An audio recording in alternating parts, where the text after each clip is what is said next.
Hi, and welcome to Concussion Talk Podcast. This is episode 40. I'm Nick Mercer, and I'm on with Sam Lamott.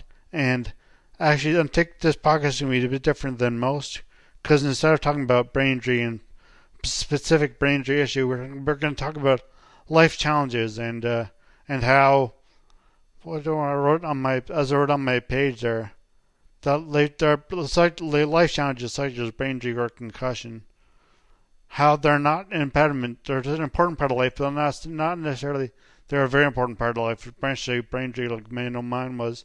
But they're not an impediment to it, not an hindrance to life. So I'm going to first, if you haven't listened to Sam Lamott hosts a podcast called Hello Humans, and Sam will now talk about the podcast. I'll talk about that during the podcast, but I'll first ask him, if you've ever listened to the Hello Humans podcast, you'll know his first question to his guests is always, who are you? And I'm going to turn the tables and ask Sam, who are you?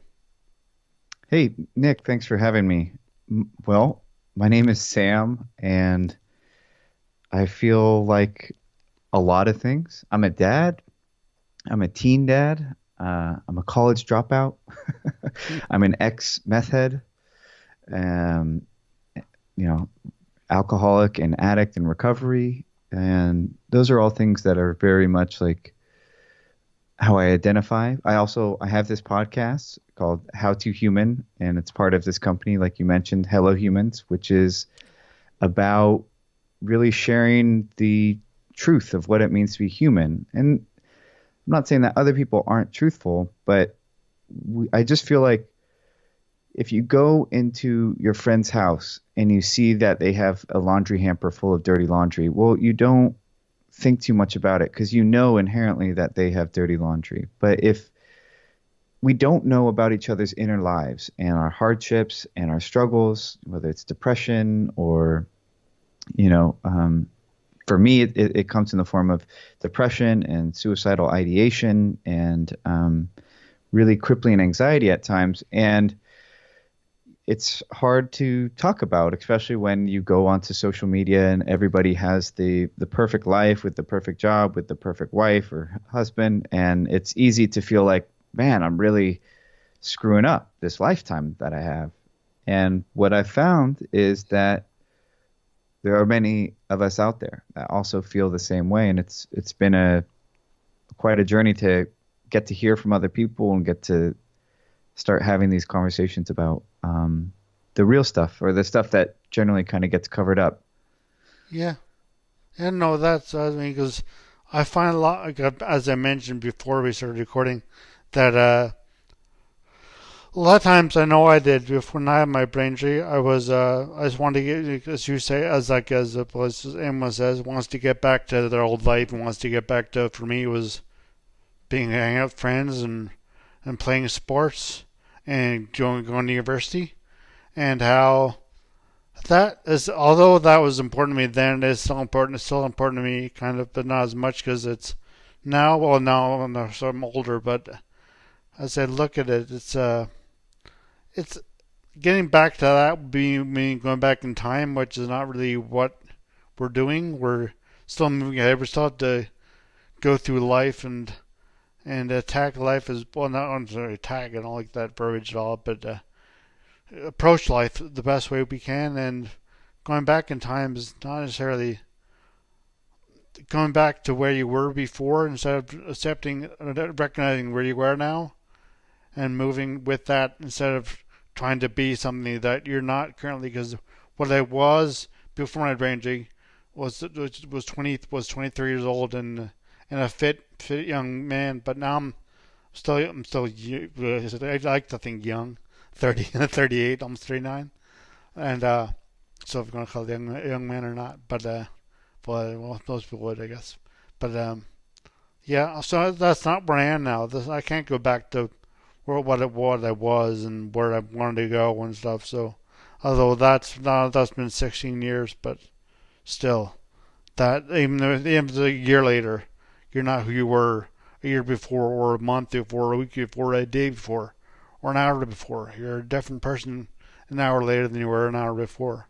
So, actually, When I want that because you mentioned it very very clear, well, exactly, but not exactly, but what it says on your, I got a quote from your Patreon page for Hello Humans for Sacred Your Pockets is called How to Be Human or Being Human. What's it? Sorry, can you repeat time? How to The Be Human? podcast is called How to Human. How to Yes. Human. I Yeah. call it the Hello Humans. Hello Humans is the name of your organization and your Yeah. website, but How to Human. And on your Patreon page, you wrote a quote that just updated, I think, yesterday. I got your notice that says, "If you believe what you see, you believe we look at our cherry-picked profile pictures, we curate, that our life is the polished story we present, but our truth, our quirky, messy, actual human experience is captivating and magnetic because we see our true self in the story." So, I think that's an excellent quote. So, to talk about that, would just because I know people want to go back to or change who they were or they are now and go back to something different or to something. As you kind of recognize, saying this quote, they're cherry picking things and looking at life as not accepting that challenges are not necessarily a bad thing, but they're a thing that you have to move with. So, Yeah. Well, I think we're all kind of mesmerized with this collective fantasy that we've created about what life should be and how it should be and how it should feel. And the fantasy kind of is that life is easy. I mean, in its yeah, most simplified form, it's that it's easy and that you can just keep your head up and coast through it. And that has never been my truth. My life has always felt very hard to me, and yeah, that's like many people with brain injury find their life is very hard. So, yeah, yeah, continue. yeah, and so for me, I still catch myself wanting this life that I think isn't attainable. I mean, for me, I have a severe clinical depression, and for instance, I've been eating well, I've been exercising, I've been doing everything I can to manage my depression well. Well, yesterday it just hit me like a ton of bricks, and it caught me off guard. And it's been a while since I've actually been had a severe depressive episode, and I barely got out of bed, Nick, Mm, yesterday. wow. I basically had to take the whole day off. It was really painful and full of shame. And so when you have something that feels so different, like for you, your traumatic brain injury, you can feel really, really alone. Yeah, And I think that's the beauty about programs like this, or like How to Human, is that it's really about getting this stuff out of the shadows. And everybody has such a different life experience that for people who are dealing with like let's say traumatic brain injury related difficulties, it's not going to be very helpful for somebody to be given advice based off of like to doe-eyed 20-year-olds just graduating college. Like yeah, yeah, the challenges are different, and the way to live a high quality of life is different. And so for me, it's really about making connection to other people who understand what it's like for me. So when I'm struggling, I have people who understand. yeah. No, that's excellent because then you create a necessary network is a kind of cliche word. All these words are getting very much used by everyone. So you say you create a network. That's like something said every single like government, any commercial business, and it could be annoying, but you could just have a group of friends that are just there for you, and you know what they'll understand, even if they don't understand necessarily, because they friends who haven't experienced what you've experienced with depression, they at least that they'll support you, even though they may not fully understand what your situation is. For example, I don't know what depression feels like. I mean, I'm lucky enough that my I don't know. I'm feeling really. I mean, I've had obviously some tough things, but I mean, I'm feeling I'm feeling good, and but I'm still very interested to hear what. I don't know if you can describe it or if it's even describable. If you can, even if it's possible to describe it, well, you can. It's not possible to describe a lot of things, but what it feels like when you have maybe not your darkest episode, when you're regular time of feeling depressed and feeling that no one is, no one, it's just you're alone, it's just you, and no one's coming to help you. Yeah, well, for me, it's a disease of forgetting. It's like I forget what makes life valuable or what I enjoy. I forget that I have friends who care about me. I forget that I've done things that I'm proud of, and all of a sudden I'm empty Right. and full of shame and sad. And it's literally there's no quick fix. There's no way to No, snap exactly. out of it. You have to buckle up and see where this thing takes you. And sometimes it means doing things you don't want to do. Like, for me, it's like getting on a cardio bike, which isn't going to fix my depressive episode, but it's part of the solution for when I come out of it. I don't want to have destroyed my life by not doing anything. So it's almost like giving my future self the gift of, okay, well, let's still keep up the exercise routine, even though you literally don't see any point in it. Let's still eat relatively decent food, which I was not able to do yesterday. No. No, and that, I've had a pretty strict kind of regimen. I eat foods Well, that are good. you're in California, too, aren't you?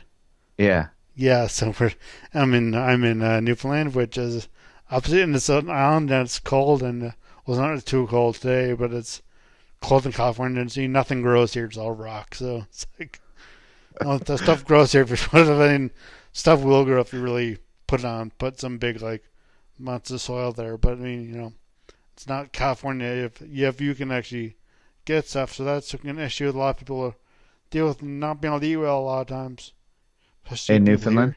here. Yeah, yeah, like not. Wow. I know you're eating of some. Like, you mean like you're eating like healthy food though. You mean like good food, like good fresh food. Do you mean when you say you weren't able to eat well yesterday, or you mean No, not I mean, enough? yeah, normally, I mean, just in terms of feeling my best, what helps me feel my best is eating like fresh whole food. So Yeah, that, that means like, um, good quality meat, foods that aren't processed, yeah, that are low in sugar. Sugar really has a strong impact on the way my mind works. I try not to eat like really simple carbs. Like I don't want to eat bread just for the sake of having bread. yeah. If I want a carbohydrate, I could get something more complex like brown rice or quinoa or something that's just doesn't just turn to sugar immediately in the Right. body. And yeah, yesterday, I mean, unfortunately, it just things kind of went off the rails, and I used food like a drug and just ate very sugary food. And I woke up this morning and it had subsided a bit. I still don't feel Yeah. 100%, but No. Well, thank yeah, you for doing this show thing, because this is. I mean, if it's hurt at all, then it's not something that's going to help at all. Then there's no point in doing it. So, yeah. Oh, I'm really honored to be a small part of your show. I think this is really cool what you're doing, Nick. oh, thank you. Thanks a lot. And actually, I was gonna, because we were saying before, we were talking about food. The thing about yes, you led into it very well, and then I got confused, but not confused, but sidetracked by this talk of food. But which happens a lot with me. I love food. Uh, and we about life challenges and how they're not like they are. I mean, people see them as something you can fix and something you can correct and overcome this episode or overcome this disease or this issue, but they're actually that just still happened as part of life. So it's more of it's not necessarily a hindrance to life. It's a reason. It's an aspect of your life. It's part of your life. You talk about that a bit. How any issue you have is not necessarily a hindrance to it, even though it may be tough, may be upsetting, may be difficult, maybe all things, but it is part of your life, and so how you can move forward with that as part of your life and not look for a quick fix or any fix or just to improve your life and not necessarily coming across it as a thing that you can move past and leave behind and forget about. Yeah. So I think in everyday life, this is kind of it passes easier. Like, but there's a lot of people trying to sell the solution and trying to sell the answer Yeah. to what, and they'll sell an answer to whatever they think is in your way, because that's what we gravitate towards, this idea that there is something wrong with us that needs fixing. And you nailed it on the head, is that, for you and for me, we both happen to have these things that aren't going to get fixed. Yeah. Like I'm not going to have a life where I'm not addict in recovery. If I have alcohol, I'm probably going to destroy my life. Yeah.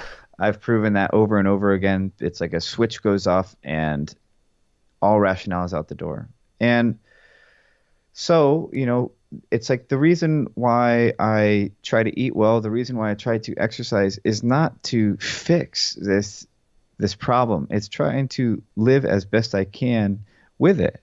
And my best is going to be different from your best or someone else's best. And, at the end of the day, we are all going to die. That's the big thing that we all have in common. And our job as humans is to find a way to live that makes that death less scary, that brings us more fulfillment. I think this is one of the big reasons why I started Hello Humans. A lot of people are selling happiness like it's the ultimate goal, like that happiness is like this state of enlightenment. And if you do all these things right, then you will just be happy forever and always. I think that's a lie. I've met enough of the world's foremost authorities on living good lives to understand that, anybody that's selling, I'm happy all the time is so full of shit. And that fulfillment is really the goal. And so I can be miserable, for instance. I can be absolutely miserable and still be doing pretty well. Right. It's like you mean fulfilled. You mean miserable, but still being fulfilled. Yeah, and I don't always realize it in the moment that I am fulfilled, but I'm living in a way that I will remember that I'm doing well, and I'm showing up for my son, and I'm showing up for life as best I can. I am trying to take care of myself, trying to do the laundry even when it feels meaningless. And so but I will have these voids of time where none of it makes sense anymore, and I have to just try and keep going. And to view it, to spend my whole life trying to fix myself like I'm broken, I don't think is going to get me to death with any more grace. If anything, I think that's going to mean that I miss a lot along the way, because I will always be seeking something that's not here and now. And I think, when I'm feeling well, trying to get into the present moment and to realize what's the texture of the wall, what's the, how is this made and who designed it, and really pay attention to the details kind of all around in the moment, is the best quality of life I can have. Instead of being busy, but to say, I'm going to spend an hour with my son and just be here with my son, just experience this, not checking email, not doing anything. That's, I think, some of the best ways you can experience life. And if you are approaching life as a problem to be fixed, you're not going to get many of those moments. No, you're not. One of my good friends, Bruce, and I, we went on a trip, and we didn't plan it. We just had a map of California. We had $600, and we had a bunch of hiking gear, and we didn't know where we were going. We just started going north. And Nice.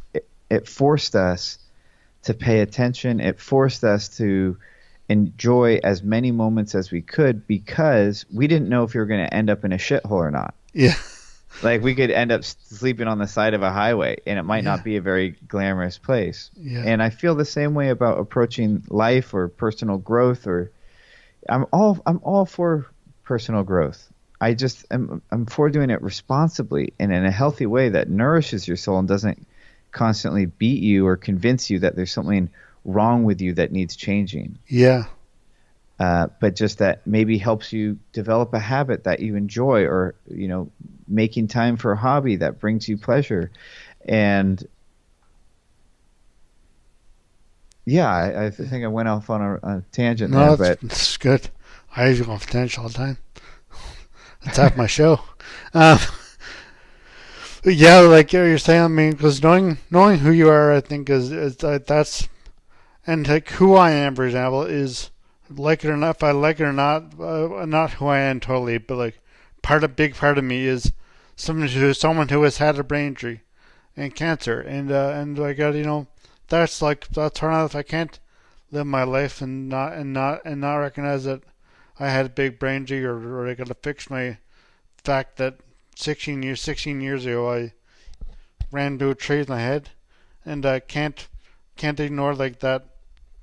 Less than 2 years ago I diagnosed with cancer and I've had 18 rounds of chemo. I can't just ignore that and try to fix and make that by finding one little thing and changing my identity that's no longer me, and show the world that part of my life, which I've tried to do. I know when I was first brain injured, I was desperately trying to get back, like I said before, get back to where I was, and that's not, like you're saying, that's not me. That's a different, even though it is my body and my name and all that stuff and like my personality, but it's a different person, because it's even like I said, like even like a minute ago or an hour ago, it's a different person I am in this minute, this hour. It's different. A different, necessarily different person. It's not a different attitude and all that stuff, but like a different time. Every moment is just part of your life, and if I just try to ignore, if anyone tries to just ignore that, then they're missing a big part of what makes them them. And I think that's very important for people to recognize that even though you may have had a brain injury or depression or battles with alcohol or drugs, or if you've had another disease or another issue, accident that's caused you some problems, that did happen. That recognize that even though it's not enjoyable and you don't like where you are now, it did happen, and did move with that. Accepting is being it's gone such a bad like, I don't know what's the word I'm looking for. I forget. I don't know what I'm looking for. It's kind of the bad rap. We got a bad rap. Yeah, that's what I mean. Like it's gotten such a bad rap that it's like that. Being accept is not a word that people want to use, because they're saying, "Oh, that means you're just going to give up on life and trying to live and trying to be this or do this." Just not accept and recognize. Then use the word recognize. It's the same. It's the same thing. It's like just being technical with words there. But what I actually want to mention also is that when I first listened to your podcast, it was because you were interviewing Lisa Genova, and yeah, I love her. Yeah, I read two of her books, and I saw you interviewed her, and I was like, oh, I gotta check out this podcast, and she mentions talks about external identity, how you lose your, with I think it was you're talking about Alzheimer's, and also then she was talking about the O'Brien's and Huntington's disease and ALS and losing your identity. But people feel like that way when after a brain injury, or maybe I guess you do after when you have depression, you don't know who you are and you lose your identity, and external identity is something that we present to people. So can you talk about how what you've learned from your guests and your life, for example, about how external identity, your external identity, is not necessarily, doesn't make you. It's not your identity necessarily, in the true sense. Yeah.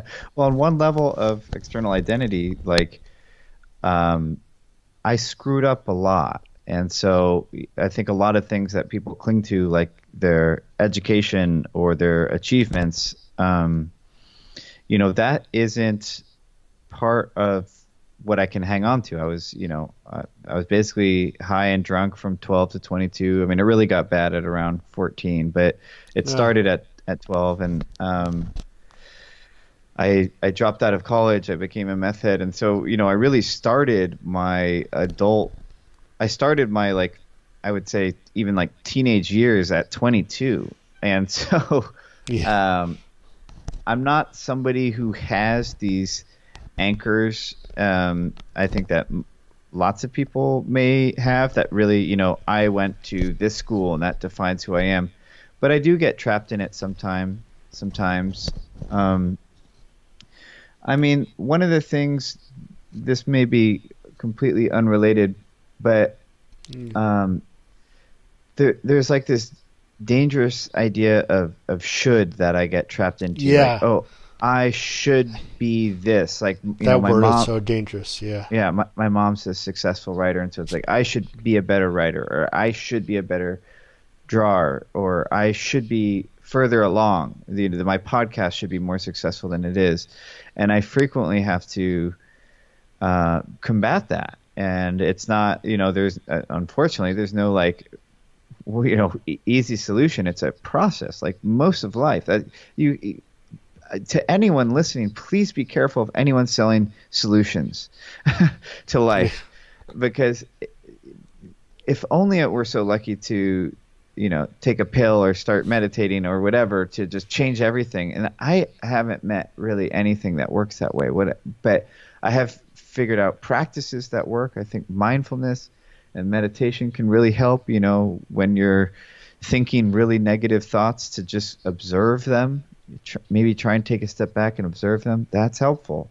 It's not going to make the problem go away right away. But when it comes to my external self, there's a part of me that has this very toxic image of what my external self is, that I am this super productive achiever that is destined for greatness. And that's actually not who I am. I'm like somebody who is doing the best they can, but I'm somebody who also am going to need to take breaks and can't work for 18 hours a day and still have a good quality of life, because I'll just fall apart. I will literally fall apart. And well, that relates very well to it. I know people with brain concussion, like the energy, and that is all you would think you are productive, you want to be productive.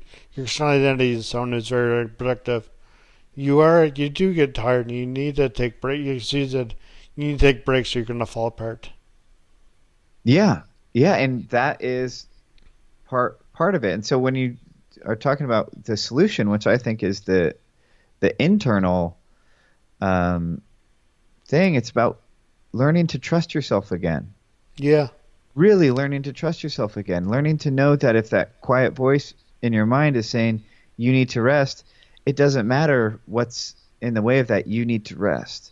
Yeah. Or if you have this person, for me this has come up, is you have somebody who you really love and care about, but every time you hang out it makes you feel bad, or you feel less than, or you it's not good for you. You need to get some distance. Even though you care about that person, you need to get some distance. And for me, I've had to kind of, I wouldn't say it wasn't as dramatic as like cutting people out of my life, but it was just going, you know what, these interactions aren't good for me.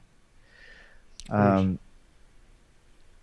it's the same with, I try not to teach myself with shame anymore. That's so my MO is like, I want to wake up out of bed and get myself going by going, yeah, there's someone out there working so much harder than you, and you just need to get up and do it. And that's talking to myself that way is, I can get short-term effects from it, but in the long term, it really damages me. And so, like, for instance, yesterday, I missed my podcast deadline. It didn't come out on time. I'm going to have to go back and release it a day late. And that's kind of the way my whole life is like a day late. Yeah. And I have to learn how to approach these situations with grace, with not abusing myself for not being the way I think I should be, but to go, okay, Sam, Nick, I really want to get my podcast out on Mondays. I've never been able to do it. I've never even been able to get my podcast out on a regular schedule. It's like exactly, yeah. It kills me. Honestly, it kills me because the industry it's not really a day late though. It's just a day that it comes out. So late right. is relative. But I know, but it doesn't even come out on Tuesdays. It's all over the place. Yeah. And because I'm kind of all over the place, and it kills me. And I know if it came out on Tuesday or if it came out on Monday and people could count on that, it would be better. I know that, but yeah, same. My journey from getting from where I am, which is kind of all over the place, to where I want to be, which is having a very reliable publishing schedule, is a journey that I can't abuse myself along the way of it. It's something that I'm going to have to figure out with compassion and with kindness. It's like I want to enjoy what I do. I can't destroy myself in the process. That's a very, very good point. And I think it's a great spot to actually ask you about your own publishing and your podcast website. And well, before I ask you about that stuff, but just how did you get started on how did you start your podcast? Did you start your podcast first, or your blog first, or writing first? Which one did you start first? Yeah, I started writing first. I had a devastating heartbreak that I felt suicidal and alone, and I had really screwed up. That's why I was heartbroken. It wasn't like, oh, the relationship didn't work. It was like I had ruined the relationship, really. And that's a whole nother thing to confront, that I could destroy something I, quote unquote, cared about so much. And I just couldn't find anything out there. I mean, it's probably similar how you started Concussion Talk. I couldn't find anything out there that was speaking to me, that was telling my story. And that's why, the same way it's so important that you show up. This is my advice to you. I know we've been doing this probably about the same amount of time, or not. I don't know. But well, I started in 2010. If that helps you. No. But no, you've been going longer than me. Well, the podcast's only 2015 now, so. Okay. But it's like, it's not about affecting millions of people. It's that if there's one person, if there's one young person who is confused and feels alone, that maybe this can find them. Yeah. Maybe this thing can find them. In my case, it's a little bit more generalized, which has its ups and downs. This is very specific. If somebody has a traumatic brain injury and they're feeling deeply alone, this has the power to speak to them in a way that Oprah never could. I hope so. Yeah. And that's why I started it. I started it because I know that there's other people in this space, and I'm very grateful that there's other creators creating in this kind of, vulnerable, open, let's talk about the hardship of life kind of space. But I want to at least be one of them. I want, if you're feeling completely screwed, I'll try not to swear on your program. Yeah, don't worry about it. If you're feeling completely screwed, I want you to know of one place you could go to where somebody also feels screwed all the time. Right. That's excellent point. Yeah, it's not always happy or info that's necessarily so pertinent to anything that's going on, but it's just life, and just that's not always. Sometimes you don't feel as good, or somebody doesn't feel good, and they want to talk to somebody about it or hear somebody speak about it. Yeah. So she'll give you a chance now to actually. That may not be the best segue in the world, but I'll work on those. But talk about your podcast and for example, your Patreon page.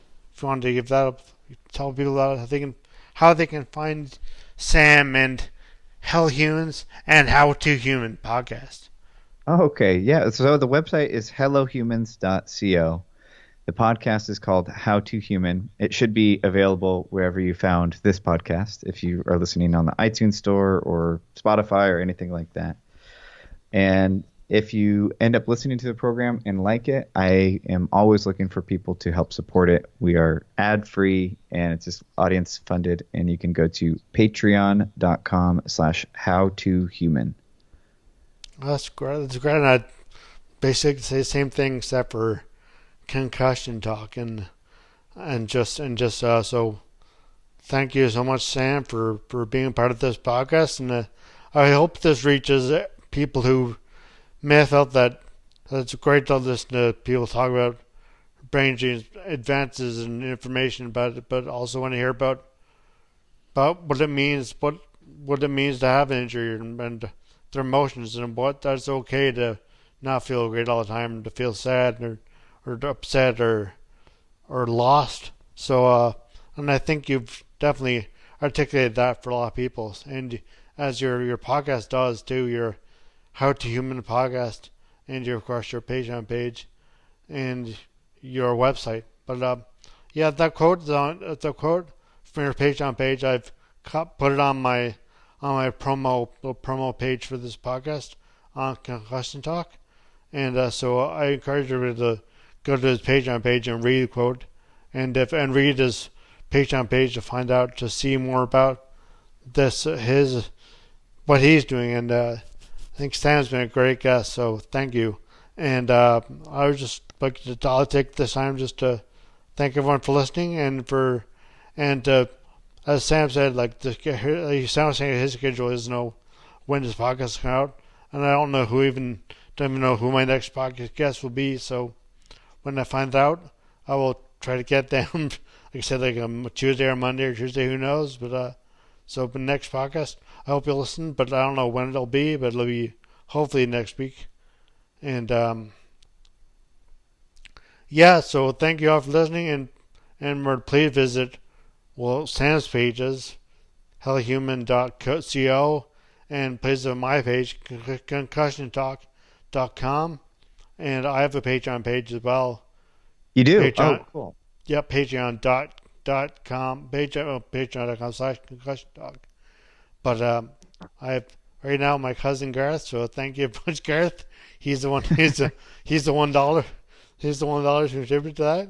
He told me about the Patreon. I guess was what 4 years ago now almost. So, but yeah, I'm on Spotify, Google Play. The podcast is on.